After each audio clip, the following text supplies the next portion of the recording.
Okay, everybody, thank you very much for joining us today in this session. Hope you've been having an awesome day. And if any of you have any family members, I would also like to give them a warm welcome to this conversation where we're going to refresh some information about the most common crimes that we have in our region and some tips on what we can do to reduce being a victim of these type of crimes. As a disclosure, I just would like to advise that although we're not going to show violent information, we will show some real-time graphic events of real events.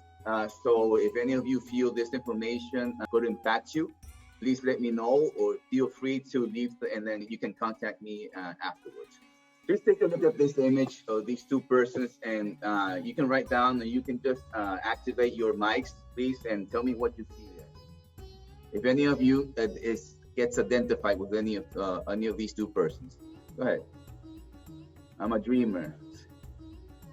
What else do we see? There are a lot of people that feel frightened when they're in the streets. And I don't know if any of you can feel it feels like that. And then on the other side, we have two extremes, right? We have an unaware guy, okay, an unaware person, or a person very frightened, thinking that he's gonna be in a robbery at any time. So our intention in with today's session is not to let you go out looking like any of these two persons we see here, thinking you're going to be a victim at any time, because we don't want to generate any unnecessary fear in you. Okay, keep in mind, but we need to understand that resistance equals persistence. What do I mean with this? Is that if you're constantly thinking that you're going to be robbed, then sometime you're going to be right with that thought. But we don't want you to think you can leave like the other guy thinking that nothing's going to happen to you, because anywhere we are right now, currently, we can be in Costa Rica, we can be in Dominican Republic, we can be in Miami, or we can be in Panama. We do have risks. So I have a quick question. Which one of these two looks like a good bait or a target for a criminal to get robbed? The dreamer. Dreamer, all right, yes. I want to share with you a video of a guy that looks like this guy who's a dreamer, who's not despistado, who's not looking around, he's not being aware of what's going on around him. So this guy's right there, sitting in his chair, chatting, looking at his cell phone. Some guy went around him and he didn't even notice him. And now there's no more time to do anything. Okay. But then on the other side, which one of these two is more likely? Okay, he might not get robbed, but who's more likely to have an illness if they don't change their habits? The guy on the right, who's scared or fears at anything at all time. So that's the intention with today's session. Okay, we don't want you to leave like any of these two guys that you just saw. Our intention is to make you leave this session like any of these persons that you see here in this image, but with a much higher level of awareness, okay, than the one that you have currently or the one that you have right now. Activating all your senses at all time, independently of the activity that you're doing, especially the less common of the senses. Can somebody tell me which one is the less common of the senses? I'm not sure who AES is, but AES is correct. The common sense. Normally we talk about 5 senses, right? But there's one more sense that we forget, and it's intuition. Do you know how long it takes for a criminal to select the next target? Well, normally it takes from 7 to 10 seconds to identify their next target. Normally, criminals do have activated all the senses that we were talking about in this image. And they also have a very good intuition. They know who they're going to rob, and they know who's the better bait and who's the better target. And here's another example. Look at the guy in the red t-shirt. Let's go. Right there, he already picked his target. And it took him no more than 7 seconds to choose who his next target's going to be.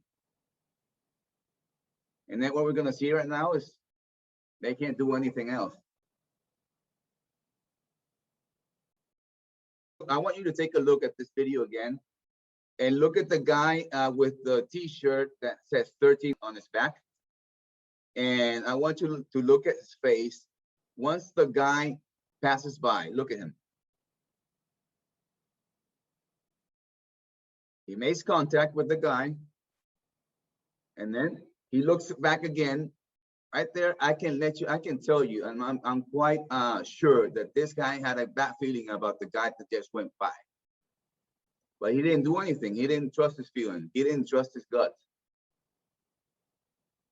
I don't want to blame victims for being a victim, but I do want to let you know that sometimes we can avoid being a victim. And that's the intention of these types of trainings. So talking about situational awareness, okay, let's watch this video for a minute. Clearly, somebody in this room murdered Lord Smythe, who, at precisely 3:34 this afternoon, was brutally bludgeoned to death with a blunt instrument. I want each of you to tell me your whereabouts at precisely the time that this dastardly deed took place. I was polishing the brass in the master bedroom. I was buttering his lordship's scones below stairs, sir. Why, I was planting my petunias in the potting shed. Constable, arrest Lady Smythe. But how did you know? Madam, as any horticulturist will tell you, one does not plant petunias until May is out. Take her away. That's right, madam. It's just a matter of observation. The real question is, how observant were you?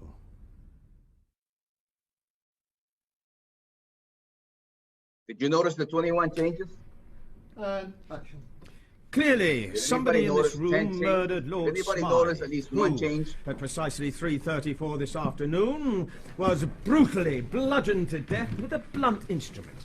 I want each of you to tell me your whereabouts at precisely the time that this dastardly deed took place. I was polishing the brass in the master bedroom. I was buttering his lordship's scones below stairs, sir. Why, I was planting my petunias in the potting shed. Constable, arrest Lady Smythe. Did somebody see the changes during the video? At least one? No? Gonzalo. Very good. So this video lets us, gives us an information on how we are doing or what we're doing when we're in the streets. Okay, when we're outside, it's very important for us to have all these senses that I just was commenting in the previous slides, and then we need to activate them when we're outside in the streets. So if we start practicing, and if we start changing our habits, and if we start practicing some new patterns when we are on the street and trying to look at something that's not normal, then we're going to awaken this situational awareness habits. Experts have discovered that for any type of crime to be completed, there must always be 3 players. So the first 2 players will be the offender's desire. Of course, the offender will always will always have a desire to commit his next crime, independently of the type of crime he's thinking about. And then there's the target or the victim. Which one would be the third player? The witness, the place, the situation, the environment, the situation. Very good. Thank you all for being, being active, but you're all wrong. The opportunity. Okay.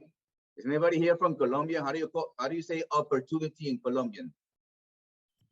I think we have Papaya. yeah. Okay. Yeah. And as I said before, and I want to repeat it again, I'm not saying here that when we're a victim of a crime, because I've been a victim of a crime in my past. I'm not saying that it was my fault. I was responsible. But what I can say is that I, at that moment, gave papaya to the criminal, and I have to recognize that for myself.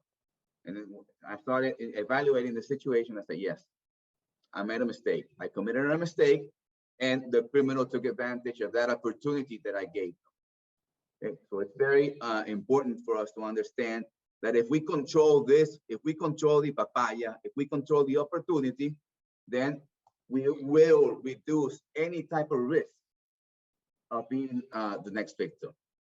So prevention is always going to be a great ally.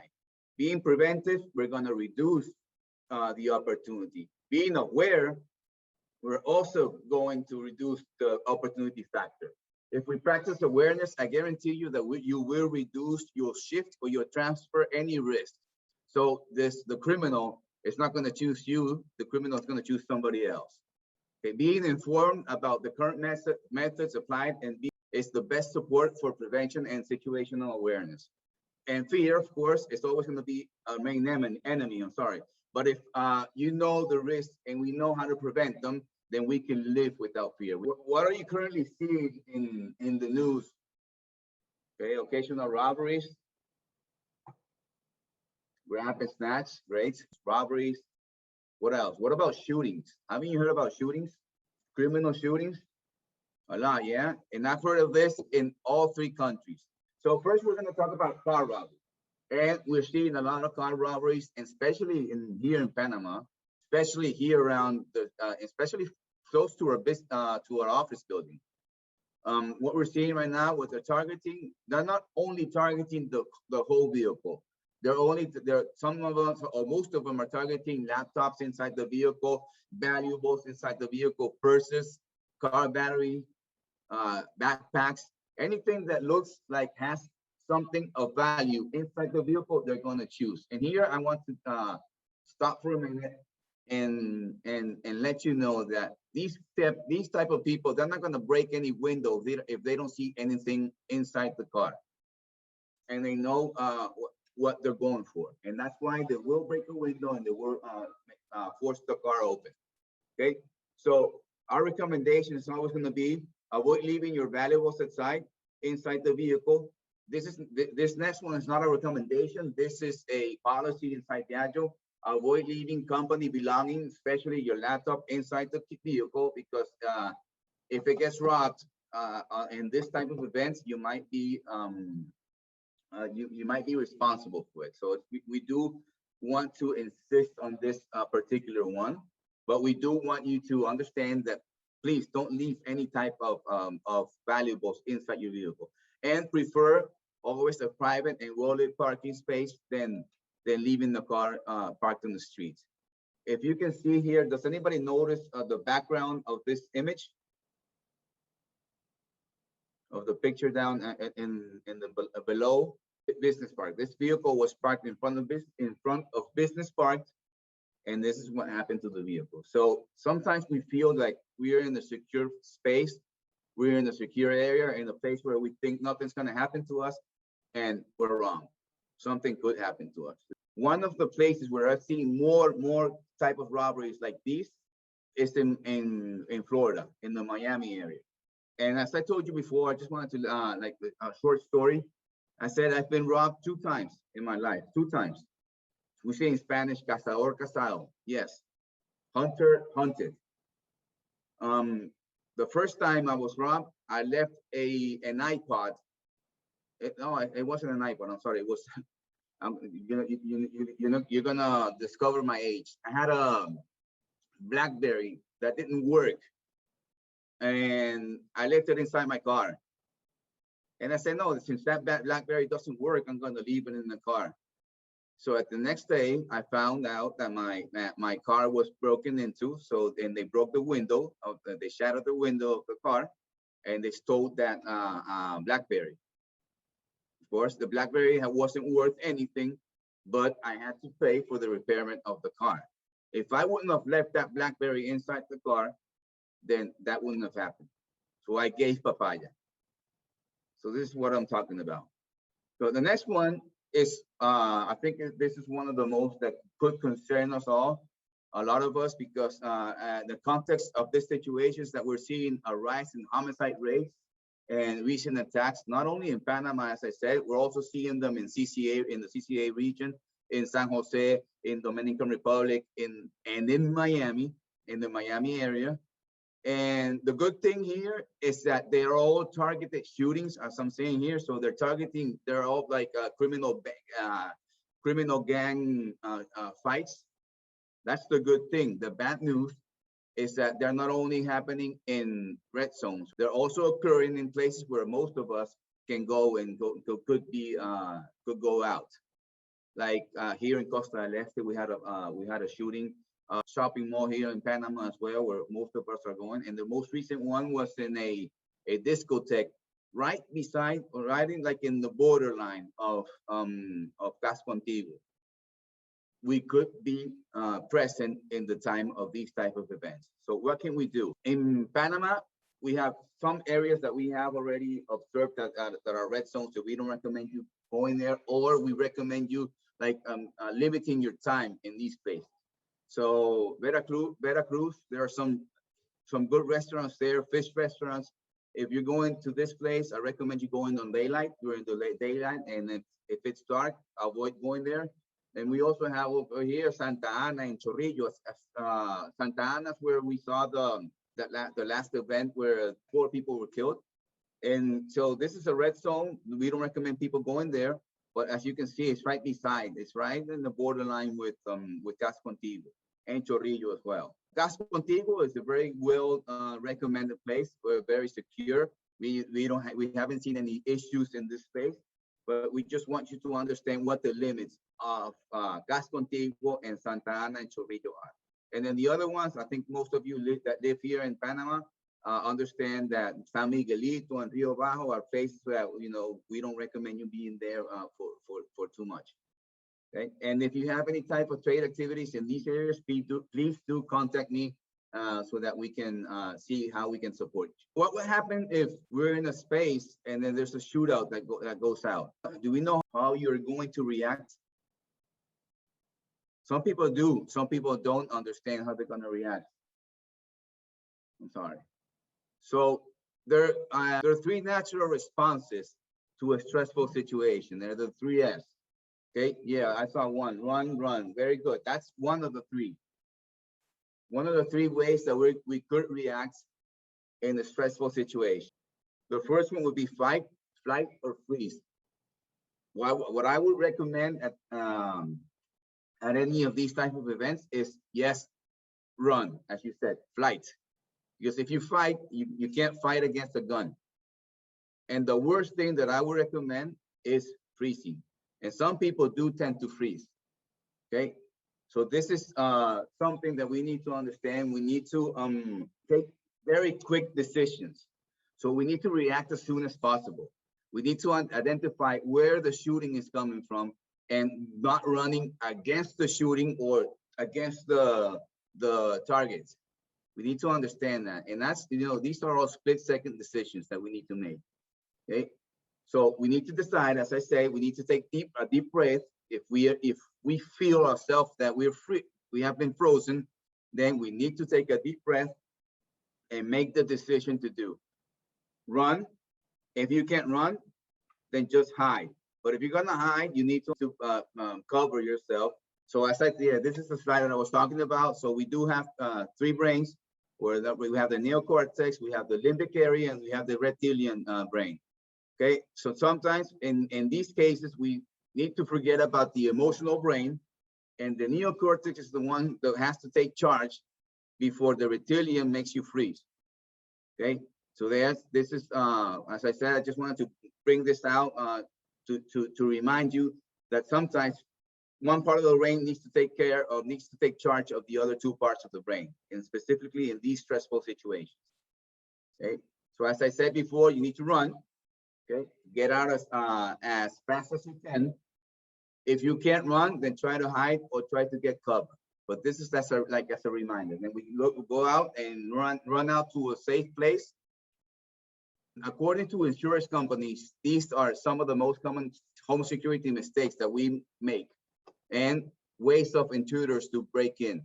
Okay, not only in houses, but also in apartment buildings.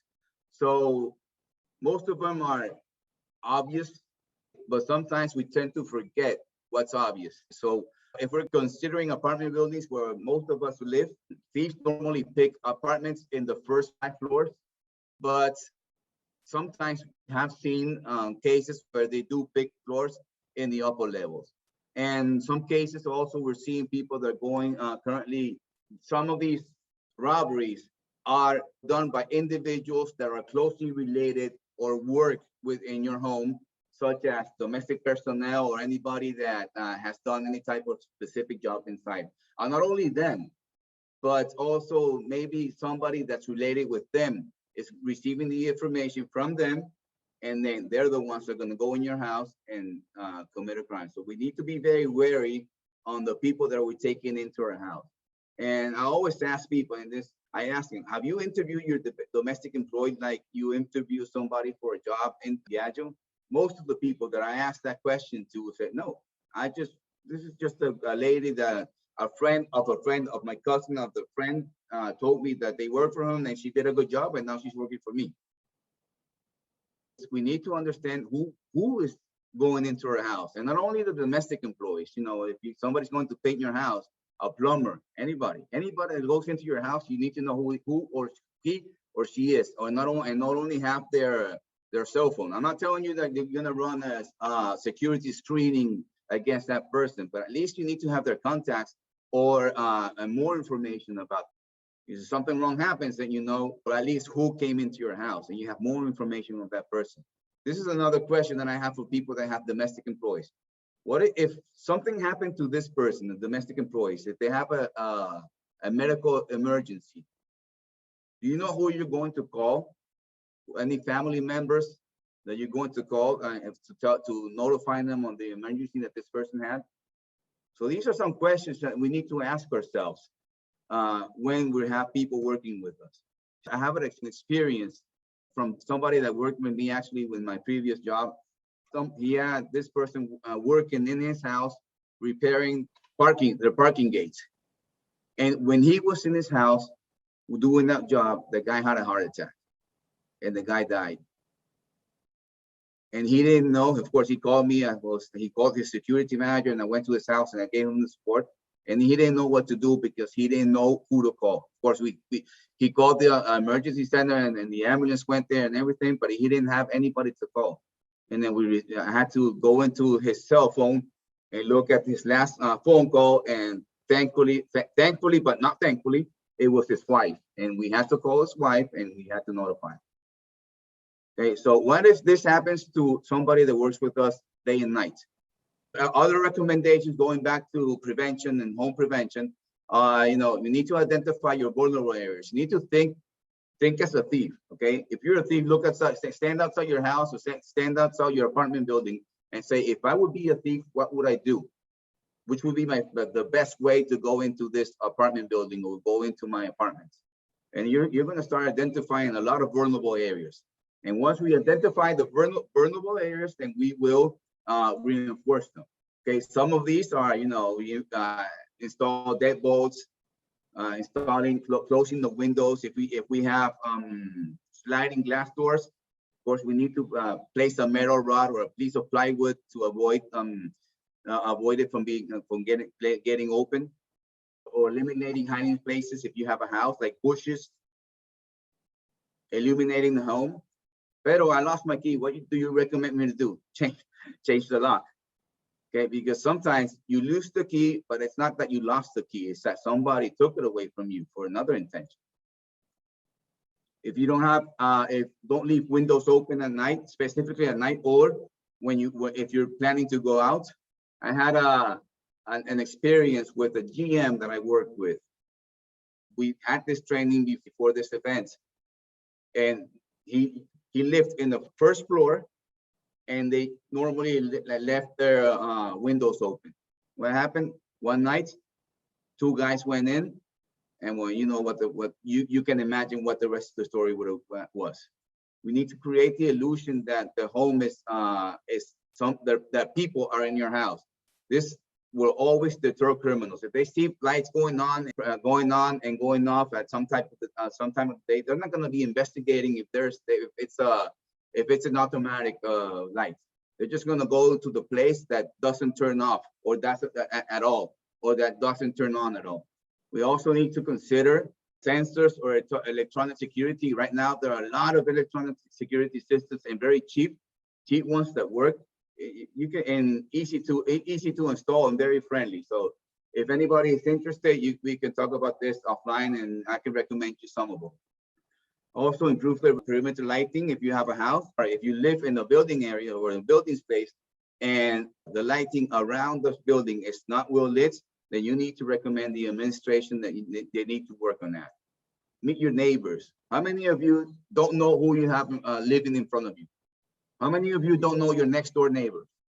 This is very important because once again, not only for to create rapport, to create support between us. And of course, as I said before, we need to know our domestic employees. We need to know them well. Make them, give them an interview. Make ask them who they live with. Ask them for another contact in their family, who they worked with before. Why they start working with that person.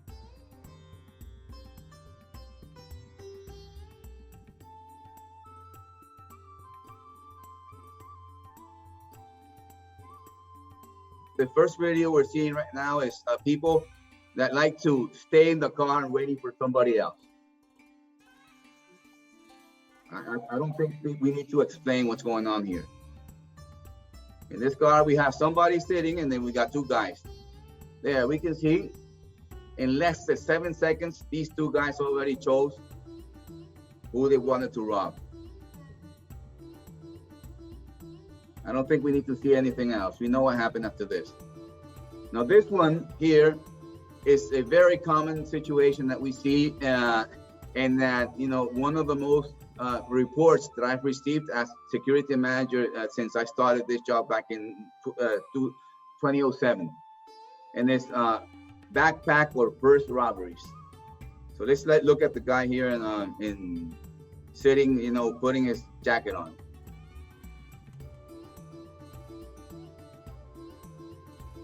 You see that because the crime already occurred. I have like 10 videos like this. And people don't even notice that somebody's robbing their purse or their backpack. But not only females, because I've seen males that have had their backpacks placed on the back of the seat and then also have been being stolen. So what we need to do, we can't leave our backpacks, we can't leave our purses behind our seats. So this happens anywhere in the world. Never leave your belongings out of sight. And beware of strangers getting too close to your social bubble. So here's another one that could happen in well-populated streets. Here, 7 people are involved in these type of robbings. So the best recommendation: avoid using your cell phone when you're in the streets, because this could happen to you. Very quick.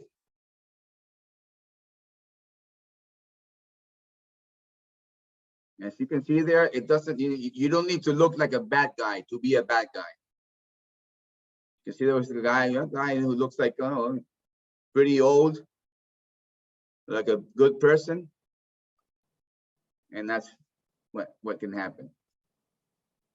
Something else, when we have our backpacks in the back of our purses on our side, here's how easy people are robbing or stealing any type of objects. Here's one in a supermarket. Okay, this is also very common, and I've had some people from that I've worked with that have been victims of these type of crimes. Very fast. Let's see. I'm sorry.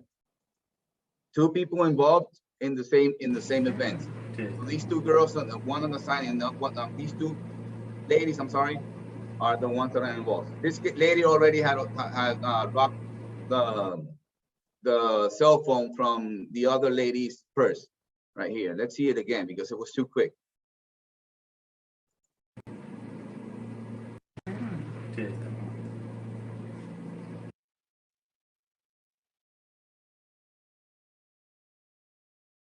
Here we go. Yeah, she was already here putting her hand in the purse, and there's the cell phone, and that's it.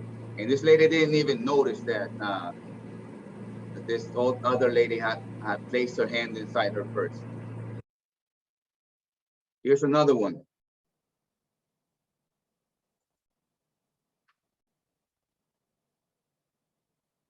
This one looks, it's not that, it has a little, some type of pixels, but you can see what she did already. So the victim has her purse behind her. She's not even looking, not even noticing what's going on. She has the other lady, over her, and the lady took advantage of that. And then they always work in pairs or more than 2 people, because the other lady on her left, she was like, trying to get her attention so that this lady could do what she wanted to do.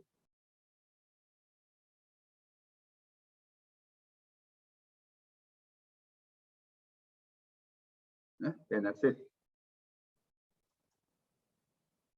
Here's another one. Normally, when we leave our phones on our tables when we're eating, somebody comes up to us and just offers, something, or asks for anything, for a direction, or asks for any type of support, and then he goes and takes the cell phone away. So this lady wasn't practicing any type of situational awareness. She didn't even remember that she had her phone placed on the table.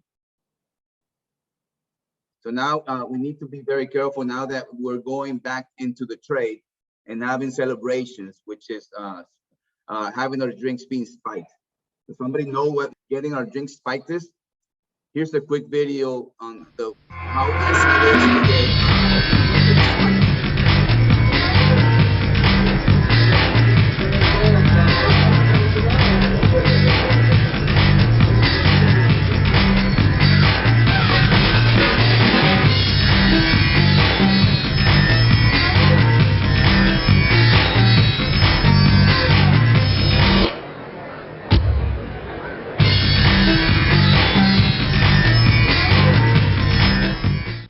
Okay, this was specifically in Europe. It's going to be a very quick video. Actually, this was taken from a story of this book.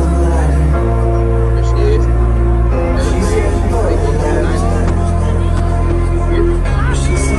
Want to see it again, somebody? One more time.